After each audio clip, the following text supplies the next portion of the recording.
మన ప్రభువును రక్షకుడైన యెహోషువ అనే పవిత్రమైన నామంలో అందరికీ శుభాలు కలుగును గాక. దైవత్వము అనే సిరీస్‌లో భాగంగా మనం ఇదివరకే తండ్రి అయిన దేవుడు ఎవరో అనే పార్ట్ మనం ఇదివరకు చూసాం. ఆ తర్వాత మనిషి కుమారుడు ఎవరు అంటే దేవుని కుమారుడు ఎవరు అనే విషయాలు మనం గమనించాం ప్రియులరా. తండ్రి గురించి, దేవుని కుమారుడు గురించి ఇదివరకు చూసాం. పరిశుద్ధాత్మ ఎవరు అనే మొదటి వీడియో పోయిన లాస్ట్ వీడియో మనం చూసాం ప్రియులరా. దానికి కొనసాగింపుగా మరొక ఆదరణకర్త అనే ఈ టైటిల్ మీద ఈరోజు మనం అద్భుతంగా వివరణ మనం చూడబోతున్నాం. నిజంగా మరి ఈ విషయాలు మీరు చివరి వరకు చూడాలి ప్రియులరా. మీరు నిజంగా సత్యం తెలుసుకుంటారని నేను ప్రగాఢంగా నమ్ముతున్నాను.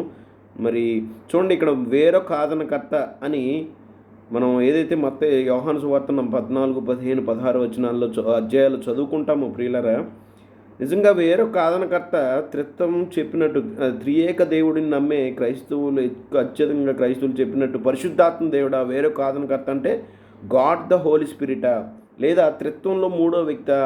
త్రియేక దేవుడు ఒక్క దేవునిలో ముగ్గురు వ్యక్తులు ఉన్నారు కదా, వేరొక ఆదరణకర్త అంటే తండ్రికి కుమారుడికి భిన్నంగా మూడో వ్యక్త, ఈయన వేరే వ్యక్తి అని మనం చూసే ప్రయత్నం చేద్దాం ప్రియులరా. ముందు త్రిత్వం ఏం చెప్తుందో మనం ఇదివరకు చూసి మరొకసారి జ్ఞాపకం చేసుకుందాం. త్రిత్వం లేదా త్రియేక దేవుడు అంటే ఏంటో, అంటే ఏంటో డాక్టరీన్ ఏంటో చెప్తుందో చూద్దాం. దేవుడు ఒక్కడే, అయితే ఈ ఒక్క దేవుడిలో ముగ్గురు వేరువేరు వ్యక్తులుగా తన ఉనికిని కలిగి ఉన్నాడు. తండ్రి పూర్తిగా దేవుడు, కుమారుడు పూర్తిగా దేవుడు, పరిశుద్ధాత్ముడు కూడా పూర్తిగా దేవుడు. అయిన వారు ముగ్గురు దేవుళ్ళు కాదు, ఒకే దేవుడు. ఇదే త్రిత్వ సిద్ధాంత నిర్వచనం. ఇక్కడ చూడండి, ఒక పెద్ద సర్కిల్ కనబడుతుంది, ముగ్గురు వ్యక్తులు కనబడుతున్నారు. ఒక పెద్ద సర్కిల్ ఏమో దేవుడు ఒక్కడే అని చెప్తుంది. ఆ ఒక్క దేవుళ్ళలో మొదటి వ్యక్తిగా మనం తండ్రి అయిన దేవుడిని చూస్తున్నాం. 100% దేవుడు. కుమారుడైన దేవుడిని చూస్తున్నాం. పరిశుద్ధాత్మ దేవుడు, పవిత్రాత్మ పరిశుద్ధాత్మ దేవుడు మూడో వ్యక్తిగా మనం చూస్తున్నాం. మరొక ఆదరణకర్త అంటే ఎవరు ప్రియులరా మనం ఆలోచించాలి. ఇదివరకే మనం పరిశుద్ధాత్మ అనే సబ్జెక్ట్ గురించి మాట్లాడుతున్నాం. నిజంగా త్రిత్వం చెప్పినట్టు ఆయన తండ్రికి కుమారుడికి భిన్నంగా మూడో వ్యక్తి అని ఆలోచించేద్దాం ప్రియులరా. కాబట్టి ఇదండి త్రిత్వం అంటే. దేవుడు ఒక్కడే, ఆ ఒక్క దేవుడిలో చూడండి, పెద్ద రెక్టాంగిల్ షేప్లో కనబడుతుంది ఆ బాక్సు ఏం చెప్తుంది, దేవుడు ఒక్కటే అని చెప్తున్నట్టు. అంటే ఒక ఇలిస్ట్రేషన్ పర్పస్ కోసం అర్థమవుతుందని.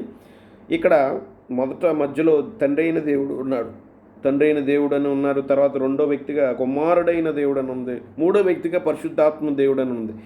ఇప్పుడు మనం ఏదైతే చూడబోతున్న సందర్భాలు ప్రియులరా, ఇక్కడ మరొక ఆదరణకర్త, అనదర్ కంఫర్టర్ అని ఏదైతే ఉన్నదో అది ఇక్కడ మూడో వ్యక్తి పసుపు కలర్లో చూశారు కదా ప్రియులరా, ఎల్లో కలర్లో.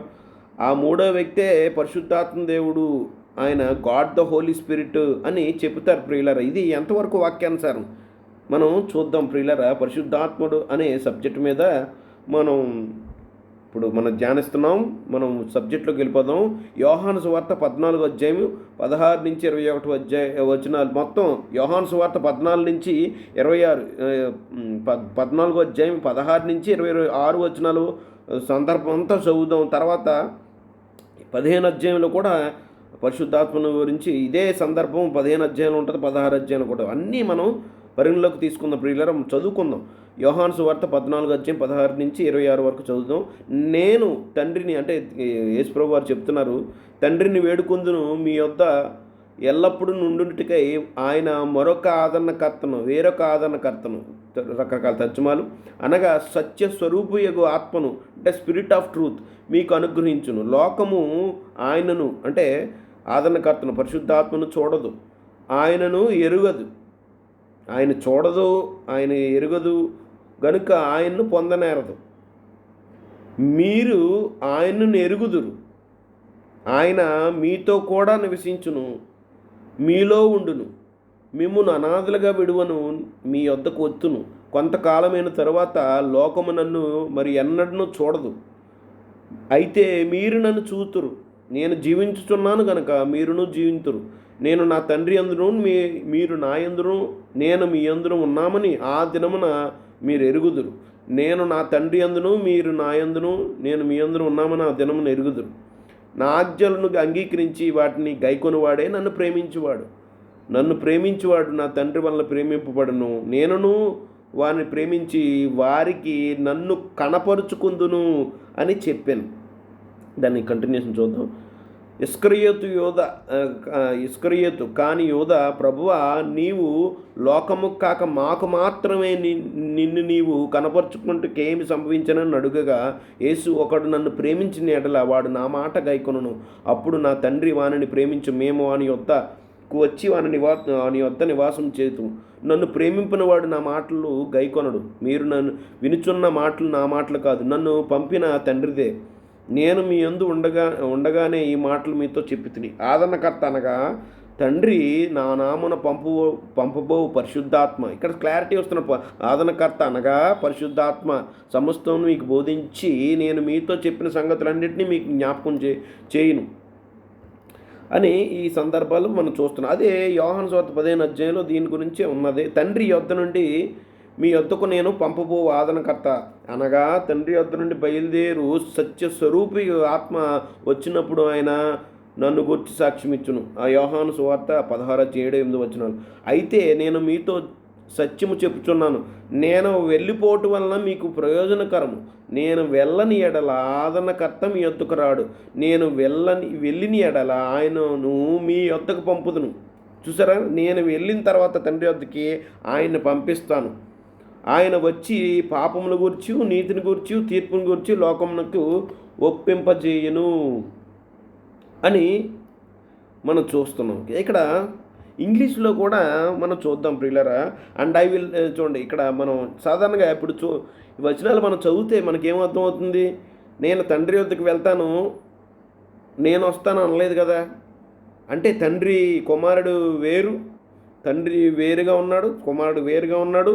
ఇక్కడ నేను వస్తానలేదు, ఆయనను పంపిస్తాను, సత్యస్వరూపి ఆత్మను, పరిశుద్ధాత్మను మీ వద్దకు పంపిస్తాను అని చెప్తున్నాడు. కాబట్టి దేవుడు ఒక్కడే, దేవుళ్ళో 3 వ్యక్తులు ఉన్నారు అని ప్రయత్నం చేస్తారు. పిక్చర్లో కనపడుతున్నాడు. నేను ఇక్కడ ఎడమవైపు రెడ్ కలర్, ఆయన కుమారుడు మాట్లాడుతూ నేను తండ్రి వద్దకు వెళ్ళిపోతాను, నేను ఆయన్ని పంపిస్తానంటే ఇదిగో పరిశుద్ధాత్మ దేవుడిని పంపిస్తాను, నేను రాను, నేను వేరే వ్యక్తిని పంపిస్తాను అన్నట్టుగా అనిపిస్తుంది ప్రియులారా.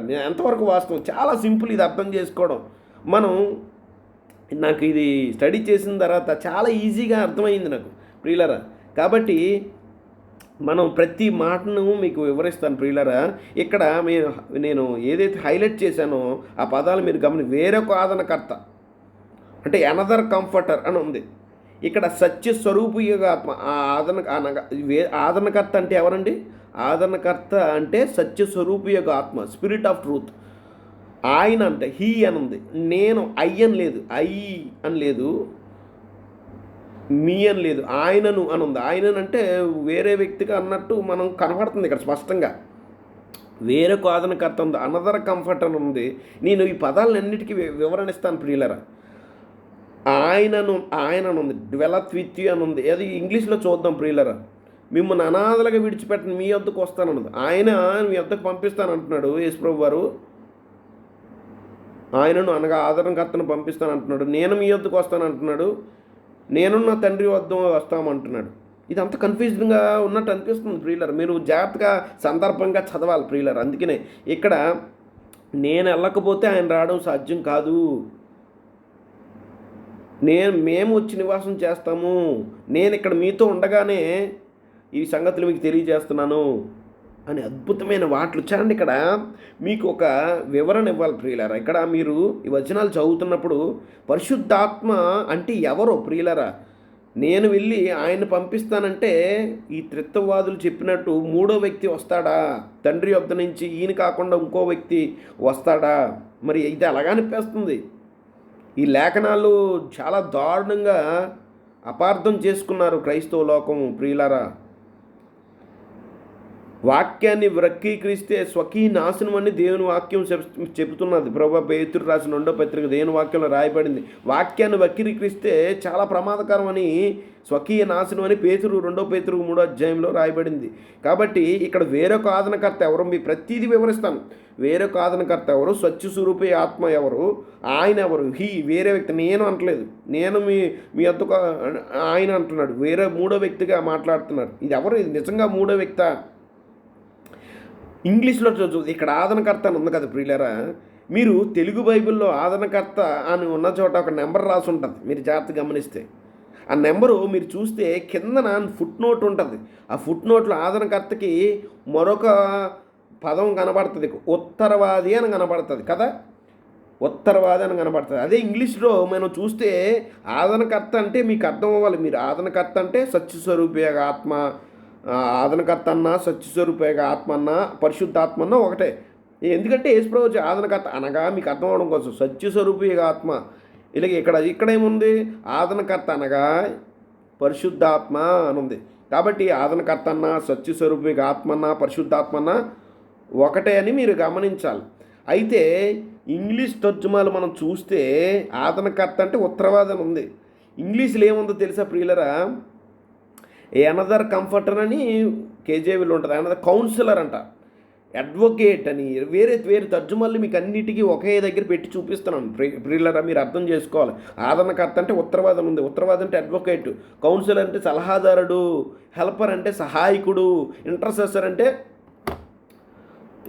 అంటే ఏంటి ప్రియులరా, ఇంటర్సెసర్ అని ఉంది, పారాక్లిటీ అని ఉంది. సో ఇంటర్సెసర్ సహాయకుడు, మధ్యవర్తి అని, సలహాదారుడని, తర్వాత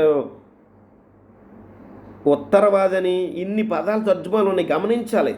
ఇక్కడ ఏదైనా ఒకటే అని గమనించాలి. వేరే తర్జుమాల్లో యేసుప్రభు వారు వెళ్ళి ఆదరణకర్తను వేరొక ఆదరణకర్తను పంపిస్తానంటే నిజంగా వేరే వ్యక్తి వస్తున్నాడు అనేది మనం చూద్దాం. చాలా సింపుల్ ఇది.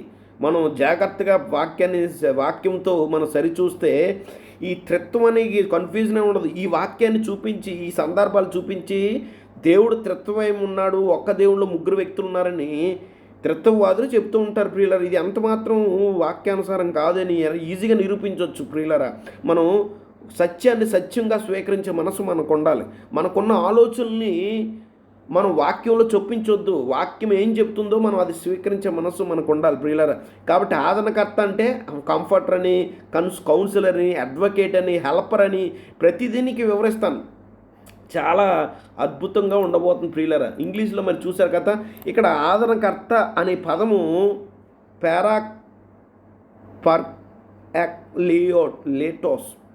పార్కాలేటోస్ అనే పదం నుంచి తర్జుమా చేయబడింది. గ్రీకులో 3875 అనే పారాక్లేటోస్ అనే పదం నుంచి రాయబడింది. ఈ పదము బైబిల్ గ్రంథంలో 5 సార్లు రాయబడింది. 4 సందర్భాలు మనకి యోహాను సువార్త 14 అధ్యాయం, 15 అధ్యాయం, 16 అధ్యాయంలో ఆదరణకర్త అని తర్జుమా చేయబడింది, పారాక్లీటోస్ అనే పదం. ఇక్కడ మీకు ఆల్రెడీ చూపించాను. ఇక్కడ ఫుట్ నోట్లో తెలుగు బైబిల్లో ఆదరణకర్త ఉత్తరవాది, అడ్వకేట్, లాయర్ అంటాం కదా, అడ్వకేట్ అన్న ఒకటే పదం. మరి ఇదే పదము ఇంకోసారి కూడా మొదటి యోహానులో రాయబడింది, పారాక్లీటోస్ అనే పదం 5 సార్లు రాయబడితే కొత్త నిబంధనలో ఈ మొత్తం బైబిల్లో 4 సార్లు ఈ 14, 15, 16 అధ్యాయులు ఉంటే మరొకసారి ఇదే పదము ఆదరణకర్త మరొక ఆదరణకర్త పరిశుద్ధాత్మ సత్యస్వరూపి ఆత్మ అని కనపడుతుంది. ఇక్కడ మనం అర్థమైంది కదా, కంఫర్టర్ అన్న ఆదరణకర్త అన్న ఒకటే, అంటే కంఫర్టర్ అన్న అడ్వకేట్ అన్న ఒకటే, ఆదరణకర్త ఉత్తరవాదిని తెలుగులో అంటారు. మరి ఇది పదం ఎక్కడ వాడబడింది మనం చూద్దాం ప్రియులర్. ప్రతిదీ వివరిస్తాను మీకు చాలా వివరంగా. మీరు ఈ సత్యం ఖచ్చితంగా తెలుసుకోవాలి, మీరు అందరికీ షేర్ చేయాలి ప్రియులర్. ఇక్కడ చూడండి, మొదటి యోహాను 2వ అధ్యాయం 1వ వచనం, నా చిన్నపిల్లలారా మీరు పాపము చేయకుండుటికై ఈ సంగతులు మీకు రాయించును. ఎవడైనను పాపం చేసిన ఎడల నీతిమంతుడైన యేసుక్రీస్తు అని ఉత్తరవాది పారాక్లీటోస్ తండ్రి వద్ద ఉన్నాడు.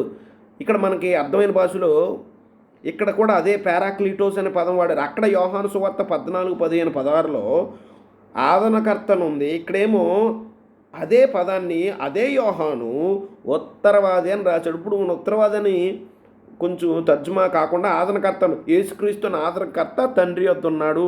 ఇప్పుడు నేను ప్రశ్న వేస్తాను, ఇప్పుడు ఆదరణకర్తను ఉత్తరవాదిని ఒకటే, ఎంతమంది ఆదరణకర్తలు ఉంటారు? ఒకలా ఇద్దరా? ఇక్కడ స్పష్టంగా ఇక్కడే రుజువు అయిపోతుంది. మరొక ఆదరణకర్త ఎవరో కాదు, యేసుక్రీస్తు వారే, వేరే మూడో వ్యక్తి కాదు, ఆయనే అని అర్థమవుతుంది. అయితే మీరు అంగీకరించరు, అప్పుడే అంత ఈజీగా అంగీకరించరు. మరొక పదం వాడబడింది కదా, మరి ఆయన పంపిస్తాను నేను వస్తాను అనలేదు. ఇవన్నీ చూద్దాం ప్రియులారా. చాలా ఈజీ మనం అర్థం చేసుకోండి. ఇక్కడ ఆదరణకర్త ఎంతమంది? ఇక్కడ యేసుప్రభు వారు, అక్కడ పరిశుద్ధాత్ముడు మరొక ఆదరణకర్త వేరే వ్యక్తి అయితే, ఇక్కడ యేసుప్రభు వారు మరి కూడా ఆదరణకర్త. ఎంతమంది లాయర్లు ఉన్నారు, అడ్వకేట్లు ఉన్నారు దేవుని యొద్ద. దేవునికి మనుషులకి మధ్య వ్యక్తి ఒకడే, ముగ్గురు వ్యక్తులు, రెండు అడ్వకేట్లు కాదు, ఒకే అడ్వకేట్ ఉండాలి. మాకు ఇంకా క్లారిటీ వస్తుంది ప్లీజ్. చాలా ఇంపార్టెంట్ సబ్జెక్ట్ ఇది. కాబట్టి ఆదరణకర్త అన్న ఉత్తరవాది అన్న ఒకటే. అలాగే వేరే తర్జుమాలు ఏం రాయబడింది ప్రియులరా? అడ్వకేట్ అని, కౌన్సిలర్ అన్న, అడ్వకేట్ అన్న, హెల్పర్ అన్న ఒకటే. మరి ఇక్కడ ఆదరణకర్త అన్న సహాయకుడు, మనకి సహాయకుడు అనే పదం అన్న ఒకటే.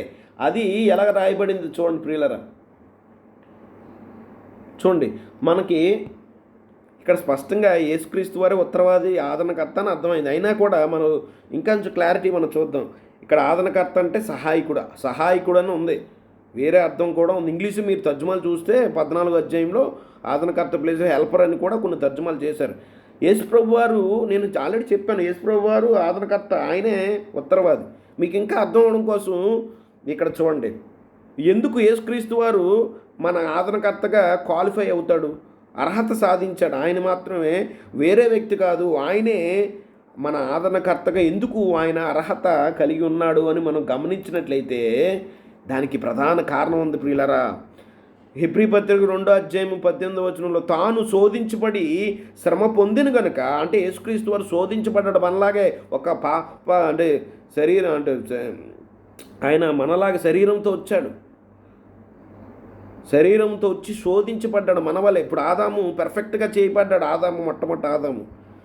ఆదాము పెర్ఫెక్ట్గా చేయబడ్డాడు, పాపం లేని స్థితిలో చక్కగా పర్ఫెక్ట్గా చేయబడ్డాడు. అదే పర్ఫెక్ట్ బాడీతో యేసుప్రభు వారు వచ్చారు. అదే ఆదాము ఎలా శోధించబడ్డాడో మన ప్రభువు కూడా మానవలే అన్ని విషయాల్లో ఆయన శోధించబడ్డాడు. కనుక శోధించబడిన వారికి ఆయన సహాయకుడు చేయగలవాడై ఉన్నాడు. ఇంగ్లీష్లో, for because he himself has suffered when tempted he is able to help those who are being tempted. ఇక్కడ హెల్ప్ అనే పదము సుక్కోర్ అని ఇంగ్లీష్ ట్రాన్స్లేషన్లో ఉంది. ఇక్కడ బోయేతే అనే పదం తర్జుమా గ్రీక్ నుంచి రాయబడింది. దాని యొక్క మూలపదం చూస్తే బోయేథోస్ అని అర్థం అన్నమాట. అక్కడ ఏమని రాసి కేజీవీలో హెల్పర్, సహాయకుడు. ఇంగ్లీష్ ట్రాన్స్లేషన్లో మనం చెప్పాను, ఆదరణకర్త అన్నా, సహాయకుడన్నా, ఉత్తరవాదన్నా ఒక్కటే. ఇక్కడ నేను తండ్రి వద్దకు వెళ్ళి మరొక ఆదరణకర్తను, మరొక ఉత్తరవాదిని, మరొక సహాయకుని పంపిస్తాను అన్నాడు. యేసుప్రభు వారే ఆ సహాయకుడు. మరొక అని ఎందుకన్నారో చూద్దాం ప్రియులారా, వేరే వ్యక్తిగా ఎందుకు మాట్లాడారో చూద్దాం. ఇక్కడ యేసుక్రీస్తు వారు ఎందుకు ఆయన మాత్రమే అర్హత కలిగిన వాడు, మనకు సహాయకం చేయగలవాడు ఎందుకు అయ్యాడంటే, ఆయన మన వలె శోధించబడ్డాడు. ఆ శోధన అంటే ఎలాగుంటుందో ఆయనకు తెలుసు ప్రియులారా. మానవుడుగా ఉన్నప్పుడు ఆయన శోధించబడి కూడా పాపము చేయలేదు ప్రియులారా. ఆయన ఏ పాపము చేయలేదు. మనం ఆదామైతే శోధించబడి పాపంలో పడిపోయాడు. అయితే మనం శోధించబడిన వారు కాబట్టి ఆ బాధ ఎలా ఉంటుందో, ఎంత కష్టమో ఆయనకు తెలుసు. కాబట్టి ఆయన మాత్రమే మనకు సహాయకుడిగా ఉండగలడు ప్రియులారా. కాబట్టి ఇంకా ముందు వచనాలకు వెళ్తే హెబ్రీ పత్రిక 4:15 చూస్తే, మన ప్రధాన యాజకుడు మన బలహీనతనందు మనతో సహానుభవం లేనివాడు కాడు కానీ సమస్త విషయంలో మన వలె శోధింపబడును, ఆయన పాపం లేనివాడుకున్నాడు. ఇంగ్లీష్లో, for we do not have an high priest who is unable to sympathize with our weaknesses, but one who has been tested in every way as we are yet without sin.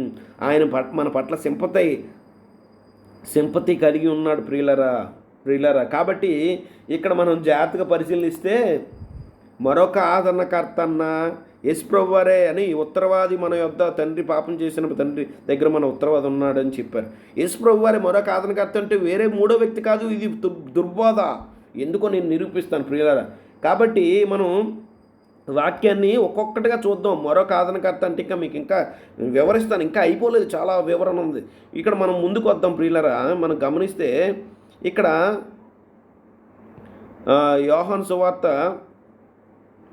ఇక్కడ యేసుప్రభు వారు ఏమంటున్నారు చూడండి. యోహాను సువార్త 21వ వచనంలో, చూడండి ఇక్కడ కింద జాగ్రత్తగా గమనిద్దాం. ఇప్పుడు ఆదరణకర్త ఎవరో చూద్దాం. వేరొక అని ఎందుకు పదం వాడబడిందో, ఆయన హీ నేను అనకుండా ఆయన అన్నది మూడో వ్యక్తిగా ఎందుకు చెప్పబడిందో చూడండి. ఇక్కడ 21వ వచనం చదువుతాం. జాగ్రత్తగా గమనించి ఒక్కొక్కటి మీకు వివరించుకుంటూ వస్తాను. నేనును చూడండి, నన్ను ప్రేమించిన ఎడల నా తండ్రి వల్ల ప్రేమింపబడు, నేనును వాడిని ప్రేమించి వానికి నన్ను కనపరుచుకుందును. వానికి కనపరుచుకుంటాడట. ఎవరు? యేసుక్రీస్తు వారు అంటున్నారు, ఎవరైతే నన్ను ప్రేమిస్తారో వానికి కనపరుచుకుంటానంటే, ఇక్కడ యోధ ఏమంటున్నాడు చూడండి. ఇక్కడ యోధ ఇస్కరియోతు కాని యోధ, ప్రభువా నీవు లోకము కాక మాకు మాత్రమే నిన్ను నీవు కనపరుచుకుందువు కనపరుచుకొనుటకేమి సంభవించినని అడుగగా, ఇక్కడ యాకోబ్కి మనకి సందేహాలు ఉన్నాయి. ఈ 21వ శతాబ్దంలో మరొక ఆదరణకర్త అంటే మరో వ్యక్తి ఎవరు అనే మీమాంస మనకుంది. యోధాకు బాగానే అర్థమైంది. చూడండి ఈ విషయం మీరు ఇక్కడ వివరిస్తాను, గమనించండి. చూడండి ఇక్కడ యోధకి ఎవరు వస్తారు, మరొక ఆదరణకర్త అంటే ఎవరు వస్తారని డౌట్ లేదు ప్రియులారా. ఎలాగో వస్తాడు యేసుప్రభు అని డౌట్ ఉంది. ఆయన ఎవరో, ఆదరణకర్త ఎవరో యోధాకి అర్థమైంది. యేసు మరొక ఆదరణకర్తను పంపిస్తానంటే ఆ వచ్చి ఆయన ఎవరో వాళ్ళకి అర్థమైంది. అది యేసే అని ఆయనకు అర్థమైంది. కాకపోతే ఎలాగ అది ఎలా సాధ్యం అనే విషయంలోనే అతను తర్జన పడుతున్నాడు. చూడండి ఎందుకు మీకు గమనిస్తే వచనాలు యోహాను సువార్త 14 చదివిస్తే ఆయన మీ మధ్యలో ఉన్నాడు. ఇంగ్లీష్లో మనం జాగ్రత్తగా వెనక్కి వెళ్దాం, చాలా ఇంపార్టెంట్ సబ్జెక్ట్ ప్రియులరా. ఇక్కడ మనం గమనిస్తే అయితే ఆయన అంటే పరిశుద్ధాత్ముడు మీతో కూడా నివసించనని ఉంది ఇక్కడ, కానీ ఇంగ్లీష్ తర్జుమాలు కేజీవీలు కరెక్ట్గా ఉంది. ఆయన ఆల్రెడీ మీతో ఉన్నాడంట. మరొక ఆదరణకర్తను పంపిస్తాను, ఆయన ఆల్రెడీ మీ దగ్గర ఉన్నాడు, ఆయన మీలో ఉంటాడు. ఇక్కడ కాంట్రడిక్షన్ ఉంది. డ్వెల్లత్ అంటే అదేంటి పాస్ట్ టెన్స్. ఇక్కడ ఆయన అంటే పరిశుద్ధాత్మ ఆదరణకర్త మీతో ఉన్నాడు, మీలో ఉండబోతాడు, మీలోకి ఉంటాడు. అది భవిష్యత్వానికి సంబంధించింది. ఇది ఆల్రెడీ జరిగిపోయింది. ఆల్రెడీ పరిశుద్ధాత్మలో వాళ్ళతో ఉన్నాడు. ఇది ఎలాగా చూడండి. ఇక్కడ మళ్ళీ ముందుకు వెళ్దాం ప్రియులరా, చాలా ఇంపార్టెంట్ సబ్జెక్ట్ ఇది. చూడండి, he dwelleth with you, I being at present with you, నేను మీతో ఉండగా ఈ సంగతులు చెప్తున్నాను అంటున్నాడు. ఆ పై వచనాల్లో ఆయన మీతో ఉన్నాడు అంటున్నాడు, నేను మీతో ఉండగా ఈ సంగతులు చెప్తున్నాను. చూడండి, ఇస్కరియోతు యోధ, ప్రభువా నీవు లోకము కాక మాకు మాత్రమే నిన్ను నీవు ఎలా అని అంటున్నాడు. ఇక్కడ స్పష్టన క్వశ్చన్ హూ ఎవరు అని కాదు. ఇక్కడ ప్రశ్నల్లా ఎలా, ఏ విధంగా, హౌ అనే ప్రశ్నే మనం వేసుకోవాలి. హూ అనే కాదు. హూ అనే ప్రశ్న యూదులకి క్లారిటీ వచ్చింది, శిష్యులకి పక్క క్లారిటీ ఉంది. నేను మీ యొద్దకు వచ్చేదను అంటున్నాడు స్పష్టంగా. ఆయన పంపిస్తానంటున్నాడు, నేను మీ యొద్దకు వస్తానంటు. చాలా సింపుల్ ప్రియులరా. ఇంకా మనం గమనిస్తే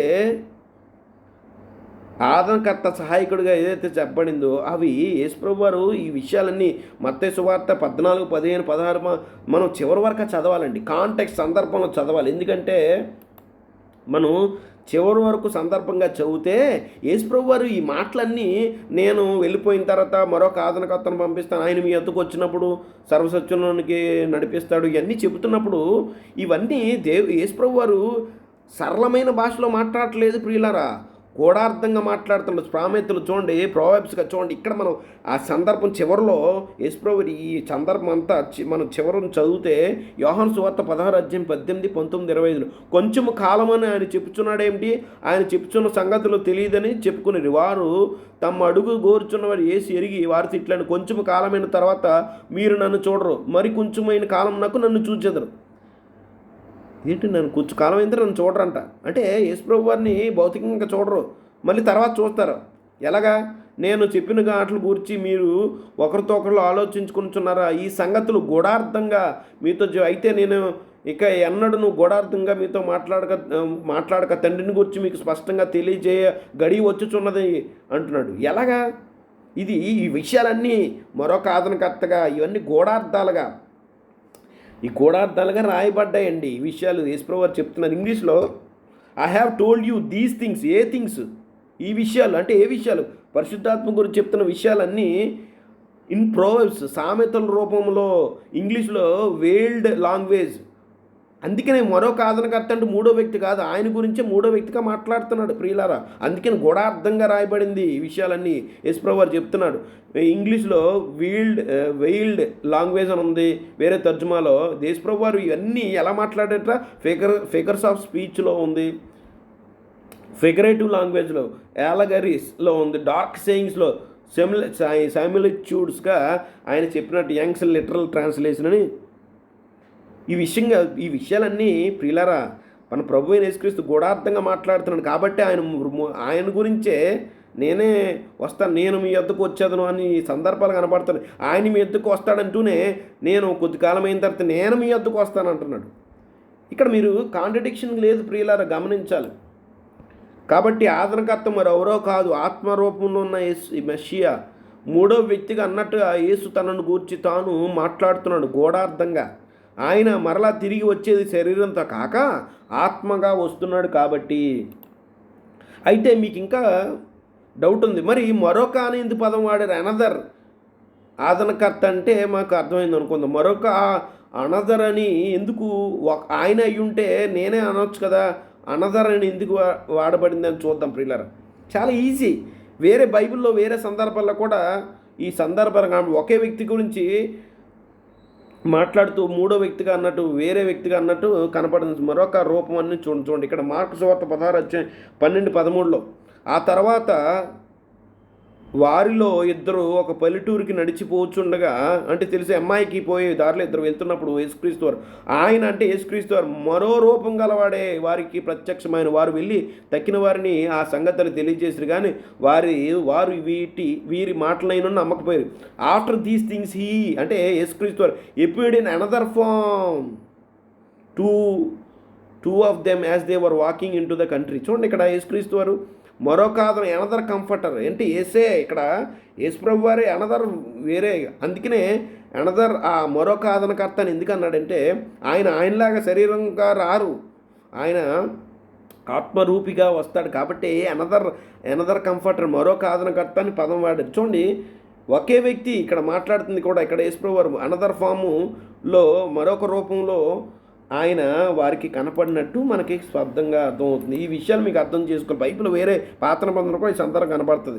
1 సమూయేలు 10:6 యెహోవా ఆత్మ నీ మీదకి వచ్చును. సమూయేలు సౌలుతో అంటున్న మాటలు, నీ మీదకు బలంగా దిగవచ్చును, నీవు వారితో కలిసి ప్రకటన చేయుచుండగా నీకు క్రొత్త మనసు వచ్చును. ఇంగ్లీష్లో చూస్తే and the spirit of Jehovah will come upon thee and you shall prophesy with them and shall be turned into another man. ఇప్పుడు దేవుని ఆత్మట, యెహోవా ఆత్మ సౌలు మీదకి వచ్చినప్పుడు మరో క్రొత్త మనుషుడు, మరొక వ్యక్తి అవుతాడంట. ఇదేంటండి? సౌలే అయినా మరో వ్యక్తి ఏంటి? We know that Saul did not turn into entirely different individual. ఇప్పుడు మరొక మనిషి అవుతాడంటే వేరే వ్యక్తి అయిపోలేదు. ఆ సౌలు మళ్ళీ సౌలే మరొక మనిషి అవుతాడంటే, but the experience he had made him another person. ఆయనకి జరిగిన అనుభవం వేరే వ్యక్తిని చేస్తుందని అర్థం. ఇక్కడ మీరు గమనించాలా, దేవుని ఆత్మ వచ్చినప్పుడు ఆయన అనుభూతి, ఆయన ఎక్స్పీరియన్స్ వల్ల మరొక వ్యక్తిగా ఆయన మారుతాడు. అంతే తప్ప వేరే వ్యక్తి కాదు. సౌలుకు వేరే వ్యక్తి కాదు. ఇక్కడ గమనించాలి. అనదర్ కంఫర్టర్ అంటే వేరే మూడో వ్యక్తి కాదు ప్రియులారా. మరొక ఆదరణకర్త అంటే మూడో వ్యక్తి కాదు. ఆయన అనుభవాన్ని బట్టి ఏంటి అనుభవం? ఆయన మరణ పునరుద్ధానాలు చాలా ఇంపార్టెంట్ ప్రియులారా. ఆ మరణ పునరుద్ధాలు అని అనుభవం ద్వారా ఆయన మరొక ఆదరణకర్తగా మనకి ఆదరించడానికి వస్తాడు. అదే హెబ్రీ పత్రికలో మనం చూస్తున్నాం ప్రియులారా. మరో సందర్భం మనం చూద్దాం. యోహాను సువార్త 18-15 సీమోను పేతురు మరొక శిష్యుడు యేసు వెంబడి పోవచ్చుండే. నా శిష్యుడు ప్రధాన యాజకుడికి వెళ్ళవాడినే కనుక అతడు ప్రధాన యాజకుని ఇంటికి ముంగిట్లోనికి యేసుతో కూడా వెళ్ళను. ఇక్కడ యోహాను మాట్లాడుతున్నాడు ప్రియులారా. సీమోను పేతురును మరొక శిష్యుడును అని కనపడుతుంది ప్రియులారా. మరొక శిష్యుడు, అనదర్ డిసైపుల్. యోహాను తన గురించే మూడో వ్యక్తిని అన్నట్టుగా మాట్లాడుకుంటున్నాడు, ఆయన గురించి రాసుకుంటున్నాడు. ఇక్కడ పేతురుతో యేసు వెంబడి వెళ్ళింది ఎవరు? యోహానే. నేను అంటలేదు, ఇక్కడ మరొక శిష్యుడు అంటున్నాడు. ఆ మరొక శిష్యుడు ఎవరో కాదండి, యోహానే.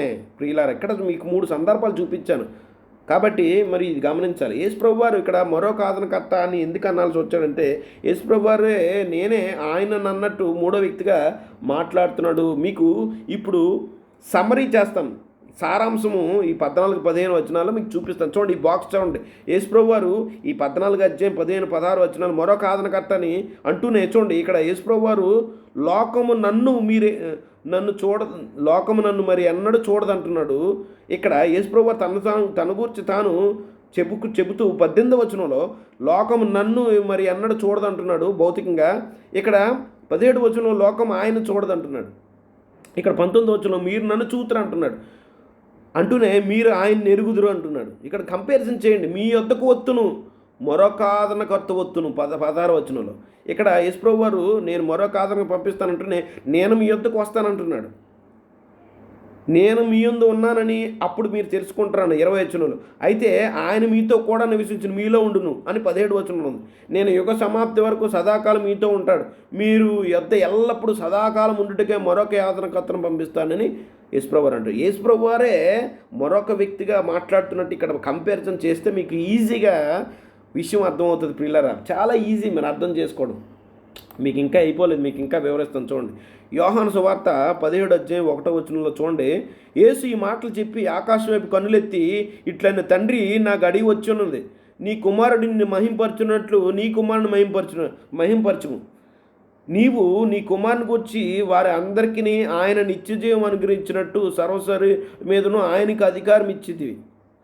ఆది అద్వితీయ సత్యదేవుడు నిన్నును నీవు పంపిన యేసుని క్రీస్తుని ఎరుగుటి నిత్యజీవం చేయుటకు నీవు నాకు ఇచ్చిన పని నేను సంపూర్ణంగా నెరవేర్చి భూమి మీద నిన్ను మహింపరిచితిని. తండ్రి, లోకము పుట్టక ముందు నీ యొద్ద నాకు ఏ మహిమ ఉండినో ఆ మహిమతో నన్ను ఇప్పుడు నీ యొద్ద మహింపరచుము.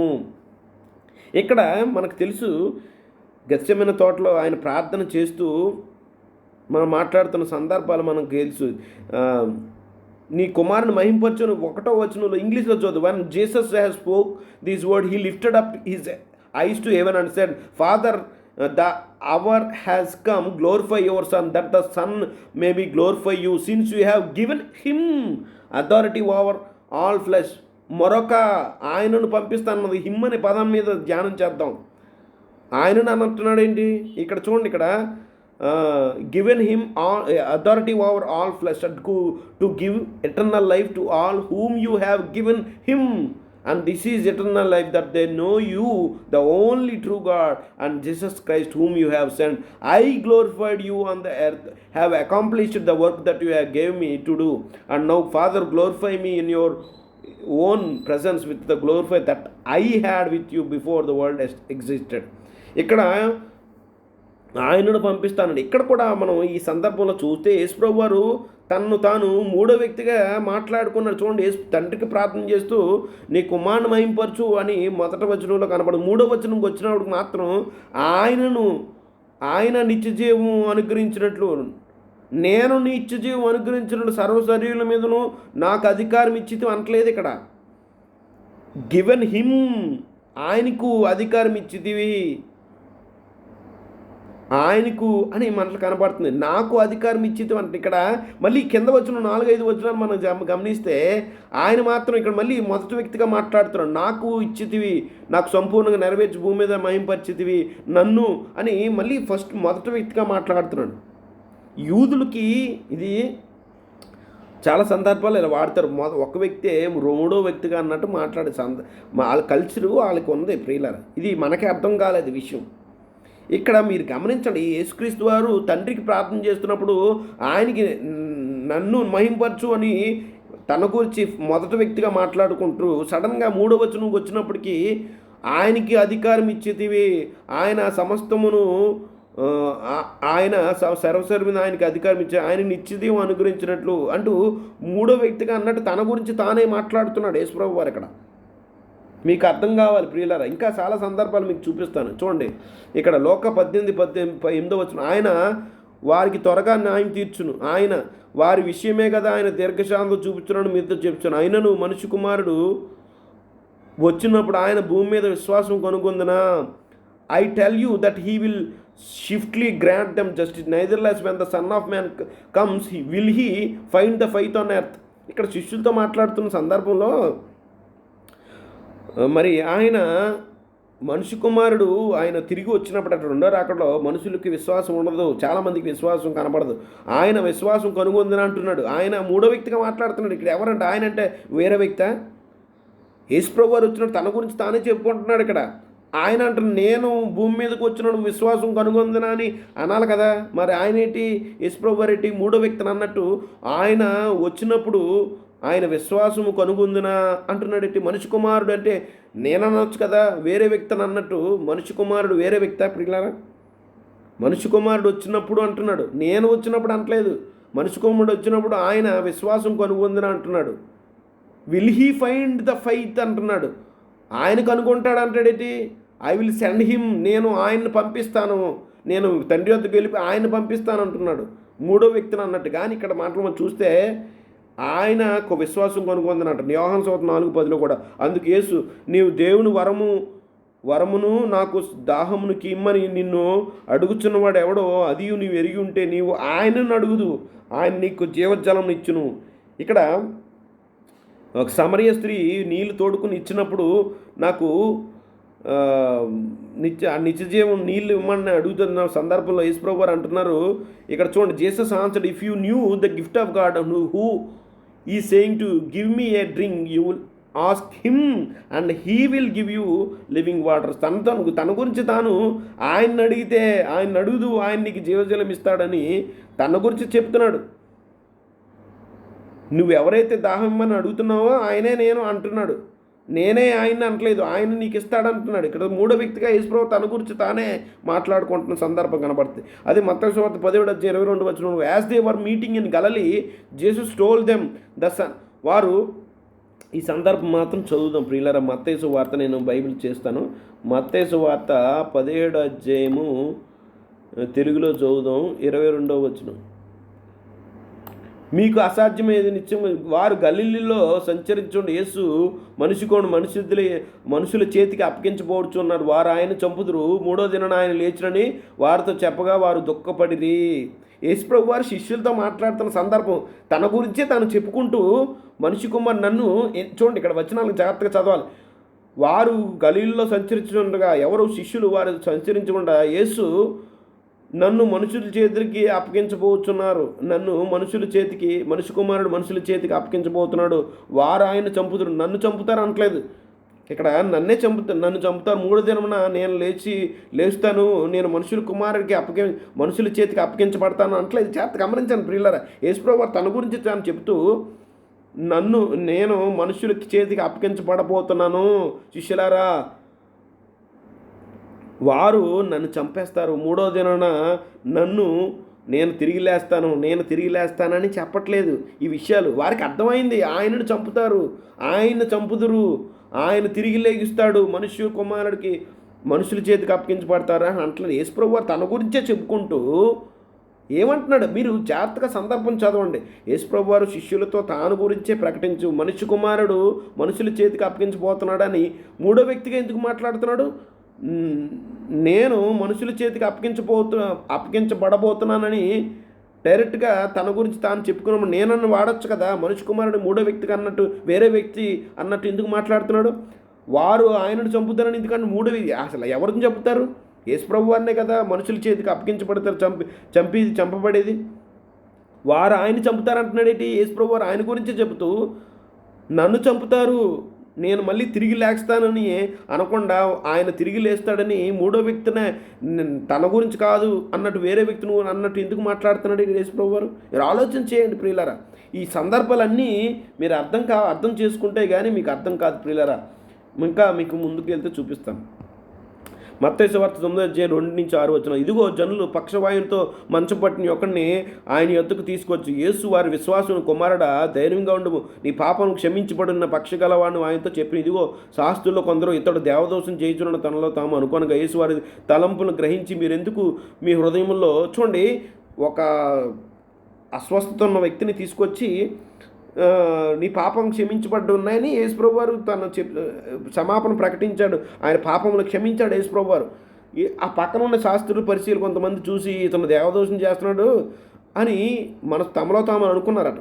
ఆ యేసుప్రభు వారు నీ పాపము ఆ తలంపులు ఎరిగి ఏమంటున్నాడు, నీ పాపము క్షమించబడని చెప్పుడు సులమ్మ, లేచి నడుమని చెప్పుడు సులమ్మ. ఆయనను పాపం చూడు, యేసుప్రభు వారే స్వస్థపరిచారు. ఇప్పుడు యేసుప్రభు వారి మీద సొనుక్కుంటున్నారు, దేవదోషం చేస్తున్న సొనుక్కుంటున్నారు మనసులో. అయితే యేసుప్రభు వారు అప్పుడు ఏం చెప్పాలి, పాపములు క్షమించుటకు భూమి మీద మనిషి కుమారుడికి అధికారం గలదని మీరు తెలుసుకోవాలని అని చెప్పి ఆయన పక్షక వాయు గలవాడిని చూచి నీవు లేచి నీ మంచం ఎత్తుకుని అని ఉంటుంది.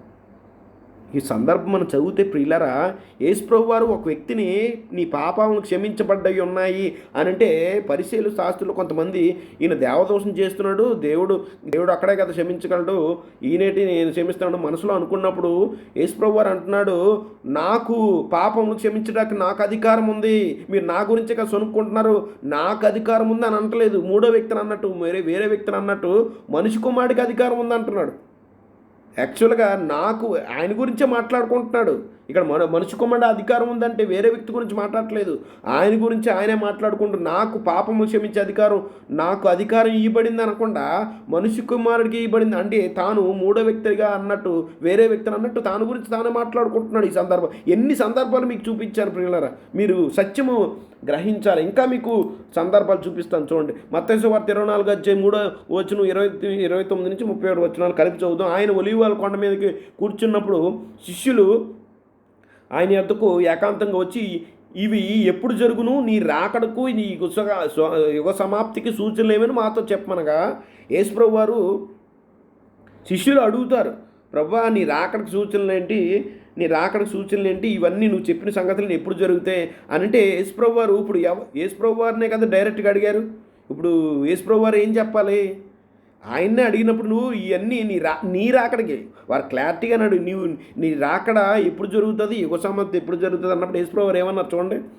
ఆ దినమున శ్రమలు ముగిసిన వెంటనే చీకటి కొమ్మును చంద్రుడు కాంతినీయుడు ఆకాశము నుండి నక్షత్రములను ఆకాశం అందరి శక్తులు కదిలింపబడి అప్పుడు నేను నీ రాకడ ఎప్పుడు అన్నప్పుడు యేసుప్రభు వారు ఏమన్నారు, అప్పుడు నా సూచన ఆకాశమందు కనపడును, అప్పుడు నేను నా సూచన అనాలి. ఇక్కడ యాక్చువల్గా యేసుప్రభు వారు నీ రాకడ అన్నప్పుడు యేసుప్రభు వారు తన గురించే మరో వ్యక్తిని అన్నట్టు మాట్లాడుతున్నాడు. అప్పుడు యాక్చువల్గా యేసుప్రభు వారు వీళ్ళకి అనాలి, అప్పుడు నా సూచన ఆకాశమందు కనపడు, అప్పుడు నేను ప్రభావంతో మహిమతోనూ ఆకాశమేగిర వచ్చుతాయి భూమి మీద ఉన్న ప్రజలు చూస్తారని ఉంది, మరియు నేను గొప్ప బోరతో నా దూతలను పంపుతాను అనకుండా ఆయన అని ఉంది. ఇక్కడ యేసుప్రభు వారిని శిష్యులు అడిగారండి, ఇక్కడ చూడండి, పంపును వారు ఆకాశం యొక్క చివరి నుండి ఆ చివరి వరకు ఆయన ఏర్పరుచుకున్న వారిని పోగు చేతురు. ఇక్కడ మీకు అర్థమైందా ప్రియులరా? Here Yahushua clearly speak about himself as another person. Instead of I will gather, Yahushua says he will gather his elect అని ఇక్కడ యేసుప్రభు వారు తన గురించి తాను మూడో వ్యక్తిని అన్నట్టు మాట్లాడుతున్నాడు. ప్రభువా నీ రాకడ సూచనలు ఏంటన్నప్పుడు ఇదిగో నా సూచన ఆకాశంలో కనపడుతుంది, మహాశ్రమల అంతంలో నా సూచన ఆకాశంలో కనపడుతుంది, నా దూతలు జనులందరినీ ఆ చివరిని చీచున్న వాళ్ళని అందరినీ పోగు చేస్తారు, ఆయన నేను ఏర్పాటు చేసుకున్న వారిని అందరినీ నా దూతలు పోగు చేస్తారు అనకుండా ఆయన అంటున్నాడు మూడో వ్యక్తిగా. ఆయన చూడండి యేసుప్రభు ఏమన్నా ఆయన్ను మీ వద్దకు పంపుదని అన్నాడు. ఇక్కడ కూడా ఆయన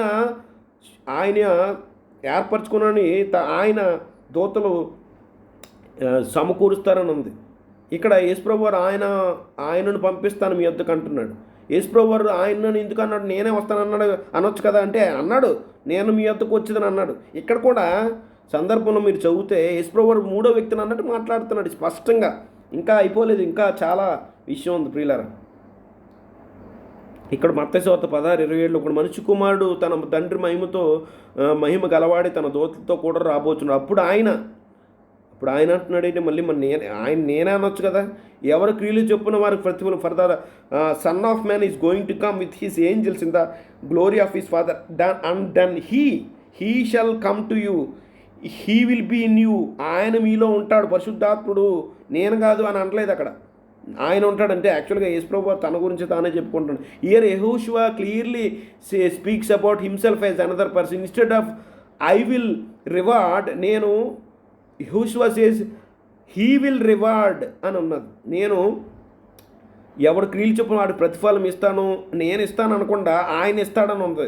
అప్పుడు ఆయన ఎవడు క్రియలు చొప్పున ప్రతిఫలం ఇస్తాను. ఇక్కడ కూడా యేసుప్రభు తన గురించి తానే మరొక ఆదరణకర్త అనే పదాన్ని తీసి ఇక్కడ మనిషి కుమారుడు అంటున్నాడు. ఇక్కడ తన గురించే మనిషి కుమారుడు అంటున్నాడు, మరొక ఆదరణకర్త అని ఎంత క్లియర్గా మనకి అర్థమవుతుంది ప్రియులారా. ఇంకా సందర్భం యోహాను సువార్త 9:35-37 పరిచయులు వాణ్ణి వెలివేసిరని యేసు విని వాణ్ణి కనుగొని నీవు దేవుని కుమారుని యందు విశ్వసించున్నావా అని అడిగి, అందుకు వాడు ప్రభువా నేను ఆయన యందు విశ్వసించుటకు ఆయన ఎవడని అడుగా, యేసు నీవు ఆయన్ను చూచుచున్నావు, నీతో మాట్లాడుచున్నవాడు నేనే అనట్లేదు, నీతో మాట్లాడుచున్నాడు ఆయనే అంటున్నాడు. చూడండి, ఒక యేసుప్రభువారు ఒకరిని స్వస్థపరిచినప్పుడు పరిచయులు ఆయన్ని గద్దిస్తారు. పరిచయులు ఆయన గద్దించినప్పుడు యేసుప్రభువారు అంటున్నాడు, యూ హ్యావ్ సీన్ హిమ్, ఆయన్ను చూచావు అంటున్నాడు, నన్ను చూచావు అనకుండా. And in fact he is the one who speaking with you. వాస్తవానికి ఆయనే నీతో మాట్లాడుతున్నాడు, తన గురించి తానే. In this example we see Jesus speaking of himself in the third person. He refers to himself as he many times rather than saying I. This was common mode of speaking in those days. ఆ రోజుల్లో నేను అనకుండా ఆయన అని third పర్సన్గా మూడో వ్యక్తిగా మాట్లాడుతున్నట్టు మొదటి శతాబ్ది యూదులకి కొన్ని సందర్భాల అలవాటే. కాబట్టి ఇక్కడ మత్తయి సువార్త 13:37 అధ్యాయము, మత్తయి సువార్త 20:18 కూడా మీరు చూడొచ్చు. ఇక్కడ మరొక కోణం నుంచి ఈ విషయాలు మనం అర్థం చేసుకుందాం. ఎందుకు యేసుక్రీస్తు వారు యెహోషువ వెళితే తప్ప ఆదరణకర్త నేను మీ యొద్ద నుంచి వెళ్ళిపోవడమే మంచిది, ఎందుకనగా నేను వెళ్ళని ఎడల ఆదరణకర్త మీ యొద్దకు రాడని యేసుప్రభువు ఎందుకన్నాడు తెలుసా ప్రియులరా? ఎందుకు అన్నాడు? ఎందుకంటే బైబిల్ ఆన్సర్. చూడండి, యేసుప్రభువు అంటున్నాను నేను వెళ్ళకపోతే ఆయన రావడం కుదరదు అంటున్నాను. ఆయన అంటే యేసుప్రభు వారే, నేనే వస్తాను, ఆయన వస్తాడు. ఎందుకు ఈయన వెళ్తే కానీ ఈయన మళ్ళీ రాలేడు అంటే కారణం బైబిల్ సమాధానం చెప్తుంది. చూడండి, యోహాను సువార్త 7:39 తన యందు విశ్వసించేవారు పొందబోవు ఆత్మను గూర్చి ఆయన ఈ మాట చెప్పాను. యేసు ఇంకను మహిమపరచబడలేదు కనుక ఆత్మ ఇంకా అనుగ్రహించబడలేదు. ఇంగ్లీష్లో ఈ said this about the spirit, those who believed in Jesus were going to receive the Spirit, for the Spirit had not yet been received because Jesus Yahushua had not yet been glorified. ఇక్కడ చూడండి, లోకాసు వార్త మీకు కొంచెం వివరణ కోసం, క్రీస్తు ఎలాగూ శ్రమపడి తన మహిమలో ప్రవేశించినట్టు అగత్యం కాదా అని. చూడండి, యేసుప్రభు వారు వెళితే తప్ప ఆదరణకర్త రాలేడు. ఎందుకు తెలుసా? ఆయన వెళ్ళి ఇంకా ఆయన మహిమపరచబడాలి. ఆయన శిలువ మరణాలు, ఆయన మరణము, క్రీస్తు శ్రమపడి ఆయన పునరుద్ధానుడు అయినప్పుడే ఆయన మహిమలోనికి ప్రవేశిస్తాడు. ఇది అద్భుతమైన ఈ ప్రక్రియ, ఈ ప్రాసెస్ జరగాలి ప్రియులారా. ఆయన శ్రమపడి క్రీస్తు ఆయన మృత్యుంజయుడే తిరిగి లేచినప్పుడే ఆయన మహిమపరచబడతాడు. ఆయన మహిమపరచబడితే తప్ప ఆయన తిరిగి రాలేడు. దిస్ గ్లోరిఫైడ్ యెహోషువ can now enter into us as the spirit. అప్పుడు ఈ మహిమపరచబడిన యేసే ఆయన ఆత్మరూపిగా మనలోనికి రాగలుగుతాడు ప్రియులారా.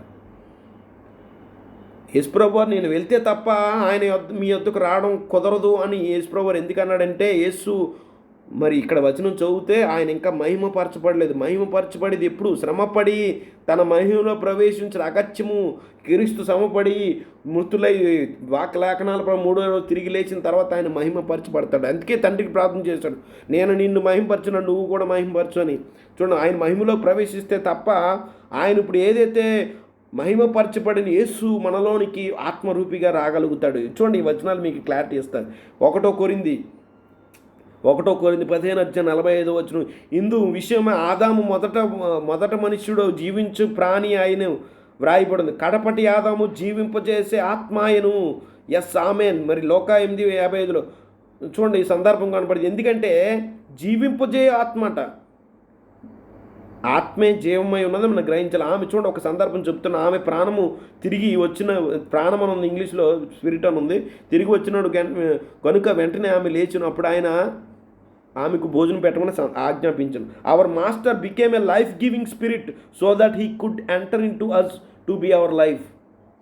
ఈ సాక్ష్యం ఏదనగా దేవుడు చూడండి, 1 యోహాను 5:10, దేవుడు మనకు నిత్య జీవమును దయచేశాను. దేవుడు మనకు నిత్యం ఇచ్చాడు. ఆ జీవము ఆయన కుమారుని యందు ఉన్నది, లైఫ్ గివింగ్ స్పిరిట్. చూడండి, యేసుప్రభు వారు మొదటి మనుషుడు జీవించు ప్రాణి అయితే, కడపటి ఆదాము జీవింపజేయు ఆత్మాయను. యేసుప్రభు వారు ఎవరండి? జీవాన్ని ఇచ్చే ఆత్మగా ఆయన అయ్యాడు. ఎందుకంటే ఆయన మహిమపరచబడి, మరణ పునరుద్ధారాల ద్వారా మహిమపరచబడి, ఆయన మనకు జీవము ఇచ్చే ఆత్మగా మనలోనికి రాగలుగుతాడు. ప్రియులారా, ఎంత అద్భుతము! దేవుడు సమస్త మహిమ తన కుమారుడు యేసుక్రీస్తు వారి ద్వారా తండ్రిని యెహోవాకు కలుగునుగాక. మరి చూడండి, కడపటి ఆదము జీవింపజేసి, కడపటి ఆదం అంటే ఎవరు ఇక్కడ? యేసుప్రభు వారు కాదా? ఆయన మనలో జీవింపజే ఆత్మగా అయ్యాడంట. యేసుప్రభు వారు మనలోకి వచ్చిన మరొక ఆదనకర్త ఎవరు? ప్రియులారా, యేసుక్రీస్తు వారు. ఇది మీరు గమనించాలి. యేసుక్రీస్తు వారికి రావాల్సిన ఘనతను మీరు మరొక వ్యక్తికి ఆపాదిస్తున్నారు. దేవుడికి రావాల్సిన మన ప్రభువు మాత్రమే మనకి కంఫర్ట్ చేయగలడు. ఆయన మాత్రమే మనలాంటి శోధించబడి కూడా పాపం చేయలేదు. ఆయన మాత్రమే క్వాలిఫై అవ్వగలడు. మన బాధలు తెలిసినవాడు, మన శ్రమలు ఎరిగినవాడు మన ప్రభువైన యేసుక్రీస్తు వారు. ఆయన మాత్రమే మనకు ఆదరణకర్తగా ఉండగలడు. మరొక వ్యక్తికి చేసి యేసుక్రీస్తు వారి మహిమను మీరు తక్కువ చేస్తున్నారు, యేసుక్రీస్తుని తక్కువ చేస్తున్నారు. పరిశుద్ధాత్ముడు అంటే మూడో వ్యక్తి, యేసుప్రభు వారు కాదు. ఆయన మూడో వ్యక్తి అన్నప్పుడు ఆయన్ని మీరు తక్కువ తులకం చేసి మాట్లాడుతున్నారు. ఇది ఏమాత్రం క్షేమం కాదు ప్రియులారా, మీరు గమనించాలి. చూడండి, యేసుప్రభు వారు మనకి కడపటి ఆదాం అంటే యేసుప్రభు వారు మనకి జీవింపజేసి ఆత్మ అయ్యాడట. ఎందుకంటే ఆ జీవం యేసుక్రీస్తులో ఉంది. తండ్రి ఆ జీవం ఆయనలో పెట్టాడని మనకి కనబడుతుంది. ప్రియులారా, చూడండి, పరిశుద్ధాత్మ ఎవరో కాదు, యేసుక్రీస్తు వారిని మన సందర్భాలు చూద్దాం. 1 కొరింథీ 6:19, మీ దేహము దేవుని వల్ల మీకు అనుగ్రహించబడి అనేది మీరు ఎరుగరా? పరిశుద్ధాత్మకు ఆలయమై ఉన్నారని మీరు ఎరుగరా? మనలో నివసించేది ఎవరు? పరిశుద్ధాత్మ. ఇక్కడ చూడండి, పరిశుద్ధాత్మ అంటేనే యేసుక్రీస్తు వారు.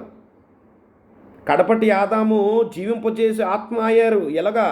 మనకి ఆయన వెళ్తే తప్ప పరిశుద్ధాత్ముడు మనకి వద్దకు రాలేడు. ఎందుకంటే ఆయన మహిమపరచబడలేదు.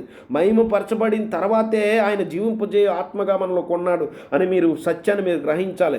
మనలో ఉండేది మూడో వ్యక్తి కాదు, తండ్రి కుమారుడే యేసుక్రీస్తు సాక్షాత్తు ఆత్మరూపిగా మన ప్రభువే మనలో ఉన్నాడు. ఈ సత్యం మీరు తెలుసుకున్నప్పుడు మరింత దగ్గరగా ఆయనకు అవుతారు. మూడో వ్యక్తి నివసిస్తున్నాడంటే ఇది దేవదోషణ, ఇది బహుదేవతారాధన. యేసుక్రీస్తు వారు కాక వేరే మూడో వ్యక్తి అని మీరంటే ఇది దేవదోషణ. నేనును తండ్రి వచ్చి నివసిస్తామని చెప్తా. సందర్భం చూద్దాం.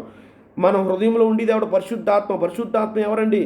చూడండి, అదే పౌలు 1 కొరింథీకి రాసిన అదే పౌలు మీరు ఎరుగరా పరిశుద్ధాత్మ మీకు ఆలయం ఉన్నాడని మీరు ఎరుగరా అని పౌలే 2 కొరింథీ 13:5 మీరు విశ్వాసం గలవారై ఉన్నారో లేదు మిమ్మల్ని మీరే శోధించుకొని చూచుకొనడి, మిమ్మల్ని మీరే పరీక్షించుకోండి, మీరు భ్రష్టులు కాని యెడల యేసుక్రీస్తు మీలో ఉన్నాడని మిమ్మల్ని గూర్చి మీరు ఎరుగరా?